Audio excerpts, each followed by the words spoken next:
ಇಂದು ಮೈಸೂರಿನ ಬಂಡಿಪಾಳೆ ಹತ್ತಿರ ಮೈಸೂರು ಊಟಿ ಹೆದ್ದಾರಿಯಲ್ಲಿ ರಾಜ್ಯ ಮತ್ತು ಕೇಂದ್ರ ಸರ್ಕಾರ ವಿರುದ್ಧ ಘೋಷಣೆಗಳನ್ನು ಕೂಗುತ್ತಾ ಹೆದ್ದಾರಿಯನ್ನು ತಡೆದು ಚಳವಳಿಯನ್ನು ನಡೆಸಲಾಯಿತು.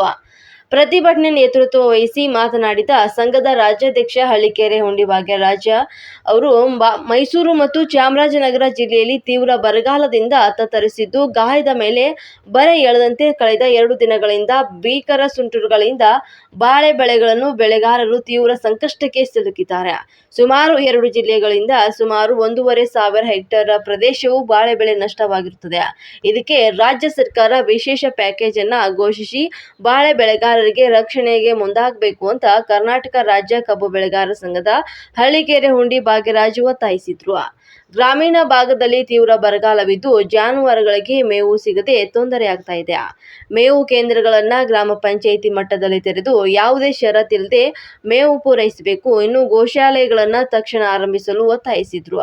ತೀವ್ರ ಬರಗಾಲದಿಂದ ನೊಂದಿರುವಂತಹ ರೈತರಿಗೆ ಕಳೆದ ಸಾಲಿನ ಕಬ್ಬು ಬಾಕಿ ಪ್ರತಿ ಟನ್ಗೆ 150 ರೂಪಾಯಿಯಂತೆ 25 ಕೋಟಿ ರೂಪಾಯಿ ಹಾಗೂ 2023-24ನೇ ಸಾಲಿನ ಕಬ್ಬು ಹೆಚ್ಚುವರಿ ಲಾಭ ಅಂಶ ಕೊಡಿಸಬೇಕು ಅಂತ ಹೇಳಿದ್ರು. ಇನ್ನು ಕೃಷಿ ಪಂಪ್ಸೆಟ್ಗಳಿಗೆ ಬೇಸಿಗೆ ಕಾರಣ ಹಗಲು ವೇಳೆ ನಿರಂತರವಾಗಿ 10 ಗಂಟೆಗಳ ಕಾಲ 3 ಫೇಸ್ ವಿದ್ಯುತ್ ಅನ್ನು ನೀಡಬೇಕು.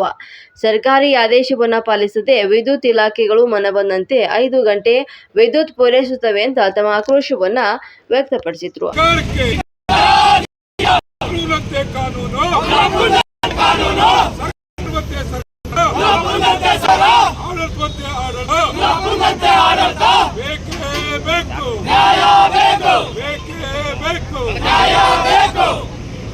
ಇವತ್ತು ರಾಜ್ಯ ಮತ್ತು ಕೇಂದ್ರ ಸರ್ಕಾರಗಳು ಚುನಾವಣೆಯ ಮುಗಿನಲ್ಲಿ ಮಕ್ಕಳಾಗಿ ರೈತರ ಕಳೆದ 2 ದಿನಗಳ ಹಿಂದೆ ಮೈಸೂರು ಚಾಮರಾಜನಗರ ಜಿಲ್ಲೆ ವ್ಯಾಪ್ತಿಯಲ್ಲಿ ತೀವ್ರ ಗಾಳಿಯಿಂದಾಗಿ ಸುಮಾರು 1,500 ಹೆಕ್ಟೇರ್ ಪ್ರದೇಶ ಬಾಳೆ ಇವತ್ತು ಬೆಳೆ ನಷ್ಟವಾಗಿದೆ.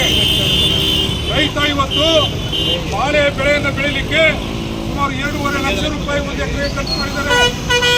ಇವತ್ತು ಸಂಪೂರ್ಣವಾಗಿ ಬಾಳೆ ಬೆಳೆ ನಷ್ಟವಾಗಿದೆ. ಸರ್ಕಾರದ ಅಧಿಕಾರಿಗಳು ಯಾರು ಕೂಡ ರೈತರ ಬಗ್ಗೆ ಗಮನ ಹರಿಸಿದರೆ ಚುನಾವಣೆ ಗುಂಪಲ್ಲಿ ತಿರುಗಾಡ್ತಾ ಇದ್ದಾರೆ. ಇವತ್ತು ರೈತ ಬೀದಿಗೆ ಬಂದಿದ್ದಾರೆ, ಆತನ ರಕ್ಷಣೆ ಮಾಡಬೇಕು.